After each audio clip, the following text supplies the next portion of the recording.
6 महीने लगातार परिश्रम करके किसान कैसी-कैसी परिस्थितियों से, लाइट की समस्या अलग, आपके बरसातों की समस्या रही, बरसात लेट हुई, उसके बाद पानी की शॉर्टेज हुई, उसके बाद भी संघर्ष करते-करते किसान ने खुद की फसल बचा ली। परंतु देखो विधि का विधान को मंजूर नहीं था, कोई ऐसी परिस्थिति बनी और बरसात अचानक से क्षेत्र में आई। उससे क्या हुआ, जितने भी मूंग मोट की खासकर फसल और जो नरमे की फसल है, ये बिल्कुल खत्म हो चुकी है। इस ये जो बीमा क्लेम है, इसमें बहुत बड़े स्तर पे मतलब घोटाले होते हैं, किसानों के रुपए काट लिए जाते हैं, किसानों को मिलता कुछ नहीं है।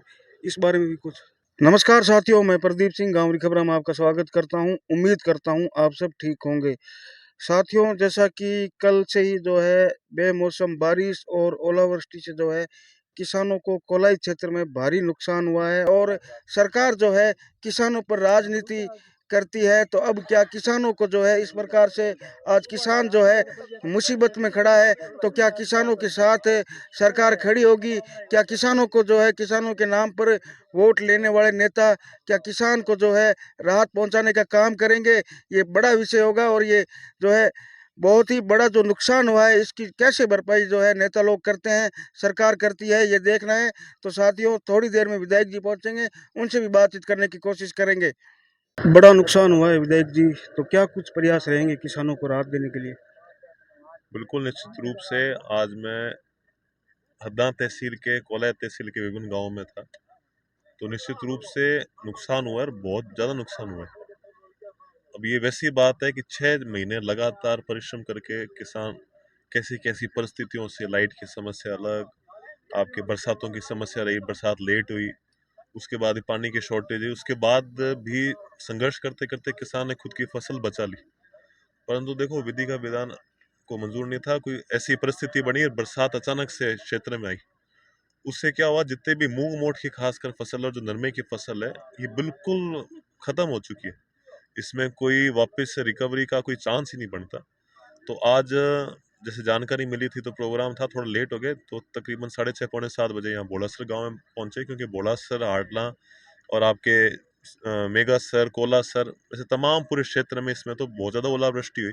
और साथ ही साथ हम पूरे रास्ते में देखते हुए आए, जहाँ पर बरानी फसलें भी खड़ी थी, ट्यूबल, ये तो चलो ट्यूबल क्षेत्र है, जहाँ बरानी फसलें थी वहाँ पर भी बहुत नुकसान हुआ, चाहे तिल है चाहे मूंग मोट थे। तो अब 6 महीने के लगातार संघर्ष के बाद एकाएक आंखों के सामने से ये जो बड़ा नुकसान है, ये कहीं ना कहीं किसानों को बहुत ही कष्ट में डाल देता है।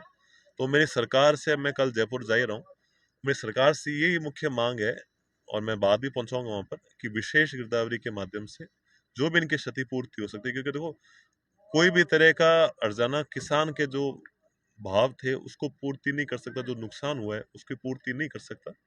ये ठीक है, एक फॉर्मेलिटी मात्र नहीं रहे, इसलिए मैं बात करूंगा कि भी अच्छा मुआवजा हरेक को मिले, और ये सिर्फ और सिर्फ कोई एक तहसील की बात नहीं है, समूचे नोखा क्षेत्र में भी, पांचू क्षेत्र में भी, आगे भी जितने भी जहाँ पर मूंग मोट और नरमे की फसल, सब जगह नुकसान। तो निश्चित रूप से मेरी बात मैं ऊपर तक पहुंचाऊंगा, और जल्द कोशिश करते हैं कि विशेष गिरदावरी का हमारे पूरे जो भी हमारे कोलायत विधानसभा क्षेत्र है खासकर उसके तो फोकस रखते हुए, जो ओलावृष्टि हुई है, अतिवृष्टि हुई, जो नुकसान है उसकी कहीं ना कहीं भरपाई किसानों तक हम पहुंचा सके, किसानों तक पहुंचा सके, प्रयास रहेगा हमारा। विधायक जी, राजनीति किसानों पर खूब होती है, लेकिन आज आप देर रात पहुंचे हो। किसान भी जो है, मैं आपसे पहले पहुंचा था, किसान बात कर रहे थे कि विधायक जी पहुंचे हैं तो आज तो बड़ी उम्मीदें हैं किसानों को आपसे। और बिल्कुल, आदमी जैसे परिस्थितियों का सामना करता है, जब भी उसको हर चीज का ज्ञात होता है। मुख्य बात यह है कि कहीं ना कहीं, अब जैसे आज मैंने अधिकारियों से भी वार्ता करी, कहीं ना कहीं कोई लुकिन और पेचीदगी ऐसी कस रखी है जिससे कहीं ना कहीं किसानों को हित होता है, उनमें उनको नुकसान ही हो रहा है। तो निश्चित रूप से जब विधानसभा का भी सत्र चालू होगा, अगर बजट सेशन होगा, उस टाइम ये जो जितना भी फसल मुआवजे की बात होती है, इनमें रिलैक्सेशन कैसे दें, क्योंकि हम बड़े बड़े पूंजीपतियों को भी हम रिलैक्सेशन देते हैं, बड़ी बड़ी अगर कोई फर्में अगर बैंकरप्ट हो जाती है उसको भी रिलैक्सेशन देते हैं। तो किसान तो अन्नदाता है, लोगों का पेट भरता है, और पूरी देश की इकोनॉमी आज कृषि प्रधान देश है, जो सारी की सारी इकोनॉमी एग्रीकल्चर पर बेस्ड है। तो हमारा किसान सशक्त होगा, हमारा जो अन्नदाता हो सशक्त होगा, तो उससे निश्चित रूप से देश सशक्त होगा। परंतु ये जो नॉर्म्स के अंदर नियमों का हवाला लेते हुए एक कहीं ना कहीं बचाव की स्थिति में, चाहे कोई भी सरकारें वो आती हो, ये कहीं न कहीं मैं उसको अनुचित समझता हूँ। रिलैक्सेशन मिलना चाहिए अन्नदाता को, जो हमारा पेट भरता है, देश चलाता है। उनकी आवाज़ भी उठानी चाहिए, तो निश्चित रूप से आगे आने वाले विधानसभा के सत्र के अंदर हम हमारी बात मज़बूती से रखेंगे और कहीं न कहीं जो किसानों की आवाज़ है, वो विधानसभा के पटल में ज़रूर गूंजेगी।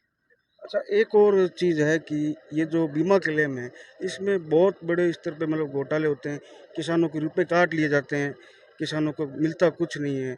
इस बारे में भी कुछ बीमा कंपनियों का मैंने मुख्य तौर पर देखा है, जो सिस्टम नहीं होना चाहिए था, जो फिरता है वो चढ़ता है।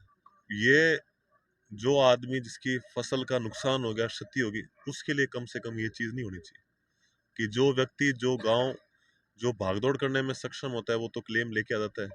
बाकी ये जो अधिकारी बैठे रहते हैं, वो बस इंश्योरेंस बन गया, एक पूरा धंधा बन गया और है भी खैर धंधे। परंतु मोटी बात ये है, जो भी पात्र आदमी हो, उसका हक मरना नहीं चाहिए। मोटी बात मैं ये समझता हूँ। अब वो उस चीज़ को कैसे कंपनी वाले खुद के फ़ायदे के चक्करों में लेके जाते हैं, इस पर भी लगातार फीडबैक जनता से मिला। अभी मैंने बीटनोक और इन तमाम गाँव का कब का क्लेम, आज से 2 साल पुराना क्लेम था, वो फँसा हुआ था। तो प्रिंसिपल सेक्रेटरी, डायरेक्टर उस लेवल तक करके 10-15 दिन में पीछे पड़ के काम करा दिया। पर कहीं न कहीं ये जो अपना सहज तरीके से कार्य होना चाहिए, हस्तक्षेप एमएलए की हर जगह कहाँ आवश्यकता पड़ती थी, पर तो भी आज हस्तक्षेप करना पड़ रहा है।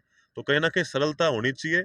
जो आदमी पॉलिटिकल अप्रोच का नहीं है, काम उसका भी होना चाहिए और जो आम आदमी उसका भी होना चाहिए। तो मोटी बात है, इसमें भी कहीं न बहुत सुधार की आवश्यकता पड़ेगी।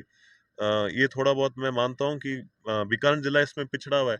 हम चूरू और सीकर के हम देखते हैं, जनप्रतिनिधित्व देखते हैं, वहाँ की जनता को देखते हैं, वो बहुत इस मामले में बहुत सजग है, करोड़ों-करोड़ों का ये क्लेम उठा के लेके आते हैं। तो फसल जितना वहाँ उगती है, वैसी हमारी पैदावार है, जितनी भूख हमको लगती है, वैसे वहाँ लगती है।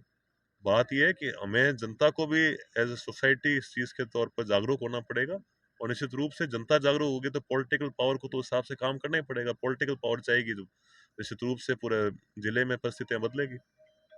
धन्यवाद विधायक जी।